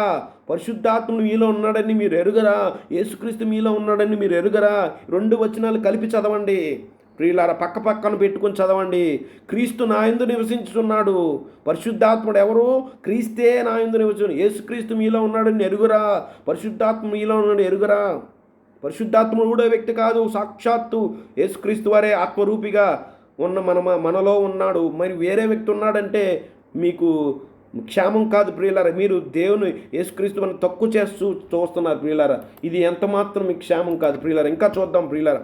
ప్రకటన గ్రంథం 3:20, ఇదిగో నేను తలుపు యొద్ద నుంచి తట్టుచున్నాను, ఎవడైనా నా స్వరం విని తలుపు తీసిన నేను అతని యొద్దకు వచ్చి అతనితోనూ నేనును నాతో కూడా అతను భోజనం చేయదుము. యేసుక్రీస్తు వారి హృదయాన్ని తలుపు తెరిస్తే ఆయన మన హృదయంలోనికి వస్తానని సాక్ష్యం చెప్తున్నాడు. యోహాను సువార్త 17:23-26 కలిపి చదువుతాం. మరి వారి యందు నేనును నా యందు నీవును ఉండినట్టు వలన వారు సంపూర్ణంగా చేయబడి ఏకంగా ఉన్నందున నీవు నన్ను పంపితివనియు నీవు నన్ను ప్రేమించినట్టే వారిని కూడా ప్రేమించితివని లోకము తెలుసుకున్నట్టు నాకు అనుగ్రహించిన మహిమను ఈవును వారికి ఇచ్చి తిని, నీవు నా యందు ఉంచిన ప్రేమ వారి యందు ఉండినట్లు నేను వారి యందు ఉండినట్లు ఎవరున్నాడు మనలో? సాక్షాత్ యేసు ప్రభు వారు. వారికి నేను నామం తెలియజేసేది ఇకనో తెలియజేసేదని చెప్పాను. ఎఫెసీ 3:16 క్రీస్తు మీ హృదయముల్లో విశ్వాసం ద్వారా నివసించినట్లుగా. గలతీ 2:20 నేను క్రీస్తుతో కూడా సిలువ వేయబడి ఉన్నాను, ఇకను జీవించేవాడు నేను కాదు, క్రీస్తే నా యందు నివసిస్తున్నాడు. పౌలుకి అపోస్తులకి క్లారిటీ ఉంది. పరిశుద్ధాత్మ దేవుడు అని వేరే వ్యక్తి లేడు. ఆ పరిశుద్ధాత్ముడు ఎవరో కాదు, గాడ్ ద హోలీ స్పిరిట్ అనేది వాక్యానుసారం ఆ పదం మాట్లాడకూడదు. ఎందుకంటే పరిశుద్ధాత్మ వేరే వ్యక్తి కాదు, సాక్షాత్తు యేసుక్రీస్తు వారు. గమనించాలి. క్రీస్తు కొలస్సీ 1:27 అన్ని జనుల్లో ఈ మర్మం యొక్క మహిమైశ్వర్యం ఎటుదో అని అనగా మీ యందున్న క్రీస్తు అని పౌలు కొలస్సీ సంఘానికి రాస్తున్నాడు. కొలస్సీ రాసి చదివేశాం కదా.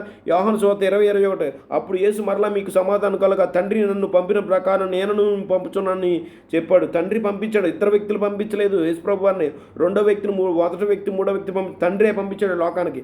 గలతీ 4:6 మరియు మీరు కుమారులైనందున నాయన తండ్రి అని మొరపెట్టు తన కుమారుని ఆత్మను, spirit of the son, the spirit that belongs to the son అని అర్థం. ఇక్కడ దేవుడు మన హృదయంలోని పంపించాడు. దేవుడు మన హృదయంలో పంపించింది మూడో వ్యక్తిని కాదు ప్రియులారా. దేవుడు పంపించింది తన కుమారుని ఆత్మను పంపించాడు. రోమా 8:9 దేవుడు ఆత్మ మీలో నివసించిన ఎడల మీ ఆత్మ స్వభావం గలవారే కానీ శరీర స్వభావం గలవారు కారు. ఇక్కడ చూడండి, మనలో ఎవరున్నారంటే దేవుని ఆత్మ. ఇక్కడ ఎవడైనా క్రీస్తు ఆత్మ లేని వాడైతే వాడు ఆయన వాడు కాదు. ఏంటండి ఇంతకీ ఎన్ని ఆత్మలు ఉంటాయి? ఆత్మ ఒకటే. దేవుని క్రీస్తు ఎవరైతే క్రీస్తు ఎవరి హృదయాల్లో అయితే క్రీస్తు ఉంటాడో ఆటోమేటిక్గా తండ్రి కూడా వారి హృదయాల్లో ఉంటాడు.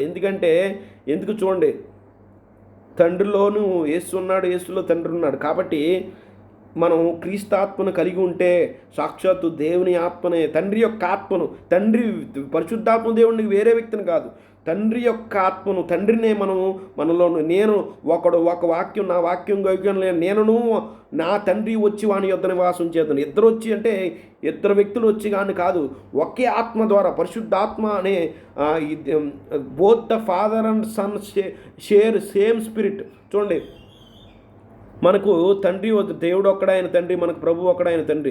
కొరింథీయులకు రాసిన 2:3-16 చూడండి, వారి హృదయం ప్రభు వైపు ఎప్పుడు తిరుగునో అప్పుడు ముసుగు తీయవేవుడు. ప్రభువే ఆత్మ. ఇప్పుడైనా క్లారిటీ వచ్చిందా? ప్రభువే పరిశుద్ధాత్ముడు, యేసుక్రీస్తు వారి పరిశుద్ధాత్ముడు. ఇక్కడ ప్రభు ఒక్కడే అంటే ఆ ప్రభు ఎవరు? ఇక్కడ యేసుక్రీస్తు వారు. ప్రభువే అనగా యేసుక్రీస్తు వారే పరిశుద్ధాత్ముడు. ఈ ప్రభు యొక్క ఆత్మ, the spirit of the lord, ప్రభు యొక్క ఆత్మ, ప్రభువుకు సంబంధించిన ఆత్మ, ప్రభువే సాక్షాత్తు యేసు ప్రభు వారే. ఎక్కడుండును అక్కడ స్వతంత్రం ఉండును. మూడో వ్యక్తి ఉంటే స్వతంత్రం కాదు ప్రియులారా. యేసుక్రీస్తు వారు మూడో వ్యక్తి అనే కాన్సెప్ట్ బైబిల్లో లేదు. బైబిల్లో తండ్రి ఉన్నాడు, ఆయనకి కుమారుడు ఉన్నాడు. వీరే ఇద్దరు ఆత్మే మనలో నివసిస్తారు. ఎందుకంటే తండ్రి నుండి వచ్చి చూడండి, మనం ఇందాక మొదట ఎపిసోడ్లో చూసాము, దేవుని యొద్ద వచ్చి ఆత్మ వారిని జీవింపజేసినాడు. తండ్రి క్రీస్తులో ఉంది, దేవుని యొద్ద నుంచి వస్తుంది, క్రీస్తులో ఆ జీవముని ఆత్మ నివసిస్తున్నాడు. ఈ విషయాలు మీకు అర్థం కావాలి ప్రియులారా. అందుకనే both son and the father share same spirit. 1 పేతురు 1:10 మీకు కలిగి ఉన్న కృపను గురించి ప్రవచించిన ప్రవక్తలు రక్షణ గురించి పరిశీలించి తమ యందున్న క్రీస్తు ఆత్మ విశ్వాసమును గురించి. ప్రవక్తలు క్రీస్తు ఆత్మను కలిగి ఉన్నారట. పరిశుద్ధాత్మ వచ్చి ప్రేరణతో బైబిల్ గ్రంథం రాయబడింది. ఎవరు ఆ పరిశుద్ధాత్ముడు? క్రీస్తు ఆత్మ. యాక్చువల్గా అయితే క్రీస్తు మహింపరచబడేంత వరకు ఆరుకున్న అనుభవం వేరు, కొత్త నిబంధనలో పెంతెకోస్తు దినం జరిగిన అనుభవం వేరు ప్రియులారా. క్రీస్తు శ్రమపడి తిరిగి తిరిగి లేచిన తర్వాత లైఫ్ గివింగ్ స్పిరిట్గా ఆయన అయ్యారు. ఆ ముందు ప్రవక్తలకు ఉండే అనుభవం వేరు. కొత్త నిబంధనలో క్రీస్తు వారు పరలోకానికి వెళ్ళిపోయి పునరుద్ధరణ వెళ్ళిపోయిన తర్వాత ఆయన మనలో ఉండే అనుభవం వేరు. దేర్ ఈజ్ ఎక్స్పీరియన్స్ వేరు ప్రియులరా. క్రీస్తు ఆత్మలో ఉన్నాడంటే మరి మహింపరచబడకుండా అందించబడలేదు కదా, ఆయన ఆత్మ అనుగ్రహించబడదని ఉన్నది కదా. మరి రెండు కాంట్రడిక్షన్ కాదు. ఆయన మరణ పునరుద్ధానాలు ఎక్స్పీరియన్స్, ఆయన శ్రమ పొంది ఈ ఓన్ ఎక్స్పీరియన్స్ అంతా, ఆ ఎక్స్పీరియన్స్ గ్లోరిఫైడ్ సన్ ఉన్నాడు కదా, ఆయన ఆత్మ మనం కలిగి ఉండడం వేరు ప్రియులారా. అపోస్తుల కార్యం 16:6 ఆశయాల వాక్యం చెప్పకూడదని పరిశుద్ధాత్మ అంటే పరిశుద్ధాత్మ మూడో వ్యక్తి కాదు. పరిశుద్ధాత్మ మాట్లాడతాడు. మరి యేసుక్రీస్తు వారు ఆయన వారి ఆటంకపరుచున్న వారు గలతీ ప్రదేశం ద్వారా వెళ్ళి ముసియా దగ్గరకు వచ్చి బితునియాకు వెళ్ళుటకు ప్రయత్నం చేశారు, కానీ యేసు యొక్క ఆత్మ వెళ్ళగొట్టలేదు. ఎవరండి పరిశుద్ధాత్ముడు అంటూనే ఇక్కడ యేసు యొక్క ఆత్మ. ఆయన ఈజ్ అన్ ఓమ్ని ప్రజెంట్. ఆహా, మన ప్రభు యేసుక్రీస్తు ఓమ్ని ప్రజెంట్. ఆయన పరలోకంలో తండ్రి కుడిపార్శ్వన ఉన్నాడు. ఆయన మనలో హృదయాల్లో కూడా పరిశుద్ధాత్మగా మనలో ఉన్నాడు. మన ఆత్మ యేసు క్రీస్తు యొక్క ఆత్మ మనలో ఉంటే సాక్షాత్తు దేవుని ఆత్మ మనలో ఉన్నట్టు అని మీరు గమనించాలి. మత్తయి సువార్త 10:19-20 వారు మిమ్మల్ని అప్పగించినప్పుడు మీరు ఎలాగో మాట్లాడదు, ఏం చెప్పుదు అని చింతపడకుడు. మీరేమి చెప్పాలి ఆ గడిలోనే మీకు అనుగ్రహించు. మీ తండ్రి ఆత్మ మీలో ఉండి వెట్లాడుతున్నాడు కానీ మాట్లాడేవాడు మీరు కాదు. అదే సందర్భాన్ని మార్కు ఎలా రాశాడు? మార్కు 13:14 వారు మిమ్మల్ని అప్పగించున్నాడు కొనిపోవునప్పుడు మీరు ఏమి చెప్పుదామని అందుకు చింతపడకూడదు. ఆ గడిలోను మీకేది ఇవ్వబడునో అదే చెప్పువాడు పరిశుద్ధాత్మ కానీ మీరు కాదు. లోక ఏం చెప్తున్నాడు? కాబట్టి మేమేమి సమాధానం చెప్పుదాము అని ముందుగా చింతపడకూడదు. మీ మనసును నిశ్చయించుకొనుడి. మీ రోజులందరూ ఎదురాడికొండును కాదంటుకును వీలు కాని వాక్కును జ్ఞానము నేను మీకు అనుగ్రహించేదన్నాను. ఇక్కడ తండ్రి ఆత్మ, పరిశుద్ధాత్మ నేను మీకు according to the doctrine of Trinity, the spirit of your father is not the father spirit. The spirit of the father is someone else, God the holy spirit. According to త్రిత్వవాదుల ప్రకారం తండ్రి యొక్క ఆత్మ తండ్రికి సంబంధించింది కాదు, మరొక వ్యక్తి. ఆయన పరిశుద్ధాత్మ దేవుడు అనే మరో వ్యక్తి. ఇది దేవదోషణ. ప్రియులారా, మీరు దేవదోషణ చేస్తున్నారు. ఈ మరొక ఆత్మ, దేవునికి వేరే ఆత్మను మీరు చెప్తున్నారు. చూడండి 2 పేతురు చదివే యెషయా 9:6 ఆలోచనకర్త, ఆదరణకర్త, కంఫర్టర్. యేసుప్రభు ఎవరండి? కంఫర్టర్ అని ఉంది. చూడండి 1 యోహాను 4:12 ఏ మానవుడు దేవుడిని అన్నాడు చూడలేదు, మనం ఒకరినొకరు ప్రేమించిన దేవుడు మన యందు నిలిచి ఉన్నాడు. ఆయన ప్రేమ మన యందు సంపూర్ణం. దీనివల్ల మనము ఆయన యందు నిలిచి ఉన్నాం, ఆయన మన యందు తెలుసుకున్నాడని చెప్తే ఎలా అనగా ఆయన మనకు తన ఆత్మలో పాలు దయచేసి ఉన్నాడు. ఆహా, 1 కొరింథీ 3:10 మీరు దేవుని ఆలయం ఉన్నారు, దేవుని ఆత్మ మీలో నివసిస్తుంది. యోహాను 14:23 యేసు ఒకడు నన్ను ప్రేమించిన వాడు నా మాట అప్పుడు నా తండ్రిని నేను ప్రేమించును, మేము వాని యొద్దకు నివసిస్తాము. కీర్తనలో 51:11 నీ సన్నిధిలో నుండి నన్ను త్రోసి నీ పరిశుద్ధాత్మను తీసివేయకమని కీర్తనకారుడు మాట్లాడుతున్నాడు, ప్రార్థన చేస్తున్నాడు. నీ పరిశుద్ధాత్మను హీజ్ యువర్ హోలీ స్పిరిట్ అని అంటున్నాడు. ఇది తండ్రికి సంబంధించిన ఆత్మ. 1 యోహాను 3:20 ఆయన ఆజ్ఞలు గైకొనేవాడు ఆయన యందు నిలిచి ఉన్నాడు, ఆయన వాని యందు నిలిచి ఉంటాడు, ఆయన మన యందు నిలిచి ఉన్నాడని ఆయన మనకు అనుగ్రహించే ఆత్మ మూలంగా ఆయన అనుగ్రహించే తన ఆత్మ. Another comforter is not somebody else or the third person of the trinity but the spirit of the son. కుమారుని యొక్క ఆత్మ. చూడండి ఇక్కడ 1 తెస్సలోనిక 4:8 therefore he who rejects this does not reject man but God who has also given his holy spirit. That spirit belongs to the God. అంటే ఇక్కడ దేవుడు తన పరిశుద్ధాత్మను మనకు తన పరిశుద్ధాత్మను అనుగ్రహించడం ఉంది. తన పరిశుద్ధాత్మ మూడో వ్యక్తిని కాదు. ఇక్కడ గమనించాలి. Who spirit is that dwells in us is another person or God himself through he spirit. మీరు ఆలోచన చేయాలి. Who spirit is that dwells in us. దేవుడు మీలో ఉన్నాడని మనకు తెలియదా? దేవుని ఆలయం, దేవుని ఆత్మను నివసిస్తే దేవుడే నివసిస్తున్నాడా, మరొక మూడో వ్యక్తి నివసిస్తున్నాడు? ఆలోచించే. Here by know that we dwell in him and he in us. ఎవరో? దేవుడు. Because he was given us of he spirit. 1 యోహాను there are many more other than 20 verses that reveal the simple truth. ఈ సత్యాన్ని, simple ట్రూత్ని మనకి అనుగ్రహిస్తున్నాడు. చూడండి, while scriptures uses the term spirit of God. దేవుని ఆత్మ, యెహోవా ఆత్మని లేఖనాలు ఉపయోగించే తప్ప బైబిల్లో ఎక్కడ గాడ్ ద స్పిరిట్, పరిశుద్ధాత్మ, ఆత్మ ఉన్న దేవుడు అని బైబిల్ ఒక్క రెఫరెన్స్ లేదు. దేవుని ఆత్మ లేదా యెహోవా ఆత్మ అని కుమారుని ఆత్మ అని రాయబడింది తప్ప ఎక్కడ బైబిల్ గ్రంథంలో ఆత్మ ఉన్న దేవుడు అని కనపడదు. ఎందుకంటే మూడో వ్యక్తులు as it is meaning is incorrect.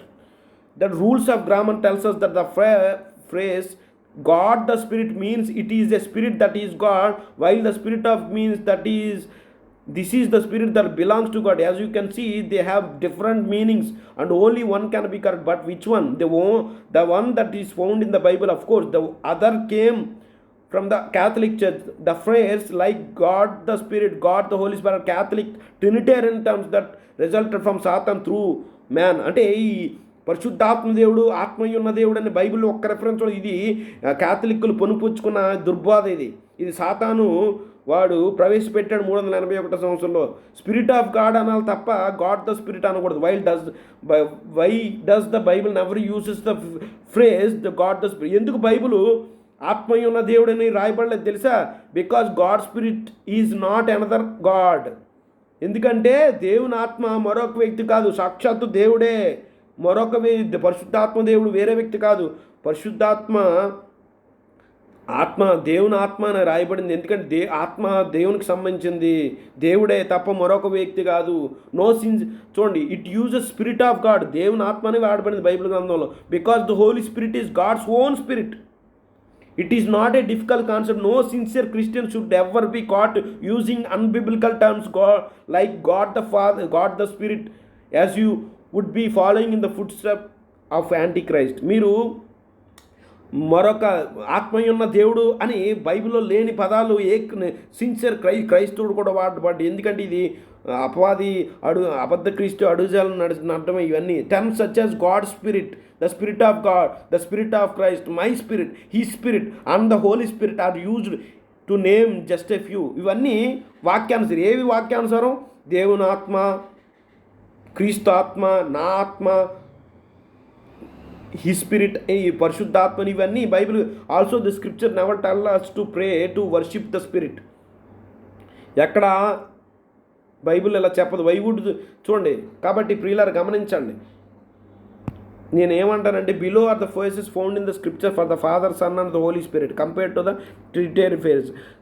చూడండి, ఇక్కడ పిక్చర్లో గమనిస్తే బైబిల్ గ్రంథంలో ఎలాంటి పదజాలం వాడబడిందో చూడండి. ఇక్కడ father, Jesus Christ, holy spirit గురించి ఎలాంటి పదాలు వాడబడింది. ట్రినిటేరియన్స్ చెప్పే పదాలు బైబిల్ గ్రంథంలో ఒక రిఫరెన్స్. ఉదాహరణకి తండ్రి గురించి ద ఆల్మైటీ అని 42 సార్లు ఉంది. గాడ్ ద ఫాదర్, తండ్రి అయిన దేవుడు అనొచ్చు. కుమారుడైన దేవుడు, పరిశుద్ధాత్మ దేవుడు అని పదాలు వాడకూడదు. ఎందుకంటే తండ్రికి వేరుగా వేరు వ్యక్తులు లేరు. మరి తండ్రికి కుమారుడు ఉన్నాడు అని కుమారుడైన దేవుడు అనకూడదు, దేవుని కుమారుడు అనొచ్చు. అఫ్కోర్స్ దేవుని కుమారుడు దేవుడే అవుతాడు. మరి మనిషికి మనిషి పుడితే మనిషి అవుతాడు. అలాగే దేవుడు కన్నాడు కాబట్టి ఆయన పోలికలు, ఆయనలోంచి వచ్చాడు కాబట్టి, ఆయన సృష్టించబడిన దేశప్రభు వారు కాబట్టి ఆయన దేవుడే. కాకపోతే ఆయన ఒరిజినల్ టైటిల్ దేవుని కుమారుడు. ది ఆల్మైటీ అనే ఫాదర్ బైబిల్ గ్రంథంలో 42 సార్లు ఉంది. గాడ్ ద ఫాదర్, దేవుడు, తండ్రి అయిన దేవుడు అని 13 సార్లు. ద మోస్ట్ హై, సర్వోన్నతుడని 11 సార్లు. అది మైటీ గాడ్ అని 8 సార్లు. ద హైయెస్ట్ అని 6 సార్లు. అబ్బా తండ్రి అని 3 సార్లు. పురాతన కాలంలో 3 సార్లు. ఆల్మైటీ గాడ్ అని 2 సార్లు. ద ఓన్లీ ట్రూ గాడ్ అని, ఏకైక సత్యదేవుడు అని తండ్రి గురించి ఒక సందర్భం రాయబడింది. అలాగే యేసుక్రీస్తు వారి గురించి ఏం రాయబడింది? దేవుని కుమారుడని 47 సార్లు. ఓన్లీ బిగటన్, అద్వితీయ కుమారుడని 6 సార్లు. మొదట జన్మించిన అన్నట్టు ఫస్ట్ బోర్న్ అని 4 సార్లు. కంఫర్టర్, ఆదరణకర్త 4 సార్లు. గాడ్స్ హోలీ చైల్డ్, పరిశుద్ధ దేవుని శిశువు అని 2 సార్లు. ఫస్ట్ బిగాటన్ అని ఒకసారి. దట్ హోలీ థింగ్ అని ఒకసారి. అడ్వకేట్ అని మరొకసారి రాయబడింది. పరిశుద్ధాత్మ గురించి బైబిల్ ఏం రాయబడింది తెలుసా ప్రియులారా? స్పిరిట్ ఆఫ్ గాడ్ అని, దేవుని ఆత్మని 26 సార్లు. గాడ్ స్పిరిట్ అని 9 సార్లు. హోలీ స్పిరిట్ అని 7 సార్లు. దై స్పిరిట్, యువర్ స్పిరిట్ అని 4 సార్లు. స్పిరిట్ ఆఫ్ క్రైస్ట్, క్రీస్తు యొక్క ఆత్మని 2 సార్లు. The holy spirit of God అని, the holy spirit of God, that holy spirit belongs to God అని ఒకసారి. The spirit of your father అని ఒకసారి. స్పిరిట్ ఆఫ్ జీసస్ క్రైస్ట్ అని మరొకసారి. స్పిరిట్ ఆఫ్ హిస్ సన్ అని ఒకసారి రాయబడింది. పరిశుద్ధాత్మ గురించి పదజాలం ఇలా వాడబడింది. ఎక్కడ త్రిత్వవాదులు వాడిన పదాలు గాడ్ ద హోలీ స్పిరిట్ అని ఒక్కసారి బైబిల్లో లేదు. గాడ్ ద స్పిరిట్ అని ఒకసారి లేదు. గాడ్ ద సన్ అని ఒకసారి లేదు. గాడ్ ఇన్ 3 పర్సన్స్ అని ఒకసారి లేదు. ట్రినిటీ అనే పదం లేదు. చాలామంది ఏమంటారంటే ట్రినిటీ అనే పదం లేదు కానీ ముగ్గురు వ్యక్తులు అనే కాన్సెప్ట్ ఉంది. ముగ్గురు వ్యక్తి అనే కాన్సెప్ట్ కూడా లేదు కాబట్టి గాడ్ ద సన్ అనే పదాలు బైబిల్లో ఎక్కడా కనపడవు. గాడ్ ఇన్ 3 పర్సన్స్ అని బైబిల్లో లేదు. ట్రినిటీ అని బైబిల్లో, ట్రైయూన్ గాడ్ అని బైబిల్లో లేదు. కో ఈక్వల్ అని బైబిల్లో లేదు. కో ఇటర్నల్ అని బైబిల్ లేదు. ఈ పదాలు ఎక్కడ కనపడదు. గమనించాలి ప్రియులారా, ఇది సత్యము ప్రియులారా. ఇప్పుడు బైబిల్ గ్రంథం చెప్తున్న బాధ ఏంటంటే తండ్రి అయిన దేవుడు మొదట్లో ఆయన ఒక్కడే ఉన్నాడు. పురాతన కాలంలో తండ్రి తన కుమారుని కన్నాడు కాబట్టి తండ్రి అయిన దేవుడు ఉన్నాడు, తండ్రికి దేవుని అద్వితీయ కుమారుడు ఉన్నాడు. ఇది బైబిల్ చెప్పే బోధ. పరిశుద్ధాత్ముడు వేరే వ్యక్తి కాదు.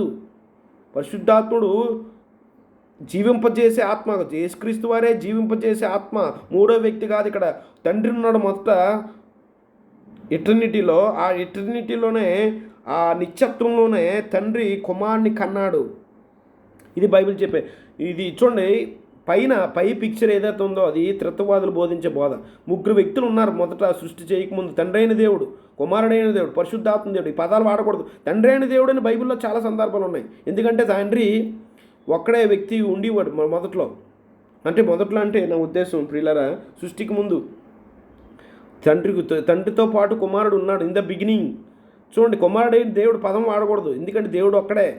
దేవునికి ఒక కుమారుడు ఉన్న, పరిశుద్ధాత్మ దేవుడు వాడకూడదు. ఎందుకు మూడో వ్యక్తి కాదు. ఈ తత్వవాదులు చెప్పినాడు. ముగ్గురు కలిసి సృష్టి చేశారట. 4,000 సంవత్సరాల క్రితం, 2,000 సంవత్సరాల క్రితం యేసుప్రభువు వారు కుమారుడైన దేవుడు భూమి మీద మనిషిగా పుట్టి దేవుని కుమారుడు అనబడ్డాడని అంటారు. ఈ త్రిత్వవాదులు చెప్పింది వాక్యానుసారం కాదు. తర్వాత ఆయన తిరిగి వెళ్ళిపోయిన తర్వాత పరిశుద్ధాత్ముడు దేవుడు మూడో వ్యక్తి వచ్చారండి. కానీ ఇది కాదు బైబిల్ చెప్పి బోధ. కింద పిక్చర్లో యెహోవా అక్కడే ఉండేవాడు. ఆ తర్వాత తన జనతైక కుమారుని కన్నాడు. ఆ తండ్రి తన కుమారుడు ద్వారా, దేవుడు తన కుమారుడు ద్వారా సృష్టి చేశాడు. 2,000 సంవత్సరాల క్రితం దేవుని కుమారుడు వచ్చాడు. కుమారుడైన దేవుడు కాదు, దేవుని కుమారుడు లోకానికి వచ్చాడు. ఆయన మహిమపరచబడిన తర్వాత జీవింపజేసే ఆత్మగా, అనగా పరిశుద్ధాత్మగా దేవుని కుమారుడు ఈ లోకానికి వచ్చాడు. మరి మన హృదయాల్లోనికి వచ్చాడు. కాబట్టి ఇది బైబిల్. కాబట్టి ఇది ప్రియులారా, పరిశుద్ధాత్ముడు మరొక వేదనకర్త అంటే మరొక వ్యక్తి కాదు, క్రీస్తే మనలో నివసిస్తున్నాడు. మీరు క్రీస్తును తక్కువ చేసి చూడకండి. ఇక నుంచి మీ మైండ్లో ఇద్దరే ఉండాలి. దేవుని మన సహవాసం తండ్రితోనూ ఆయన కుమారుడితోనూ ఉంది ప్రియులారా. కాబట్టి మీరు ఆలోచన చేయండి. తండ్రి ఉన్నాడు, ఆయన కుమారుడు. పరిశుద్ధాత్మ దేవుడు అనే పదం వాడకూడదు. పరిశుద్ధాత్మ దేవుడు అంటే వేరే వ్యక్తి లేదు. యేసుక్రీస్తు వారే పరిశుద్ధాత్ముడని మీరు నమ్మాలి ప్రియులారా. కాబట్టి మీలో నివసిస్తుంది క్రీస్తే అని మీరు నమ్మాలి. మూడో వ్యక్తి నివసిస్తున్నారంటే యేసుక్రీస్తు తక్కువ చేస్తున్నారు. క్రీస్తే మనలో నివసిస్తున్నాడు ప్రియులారా. మొదటి ఆదరణకర్త మూడో వ్యక్తులే. త్రిత్వం అనేది వాక్య విరుద్ధమని ఈ ఒక్క సిరీస్లో ఈ సందేశంతో మనం ఈజీగా నిరూపించవచ్చు ప్రియులారా. మీరు అందరికీ షేర్ చేయండి ఈ విషయాలు. యెహోవా మేము కుటుంబాన్ని బహుగా దీవించి ఆశీర్వదించును గాక.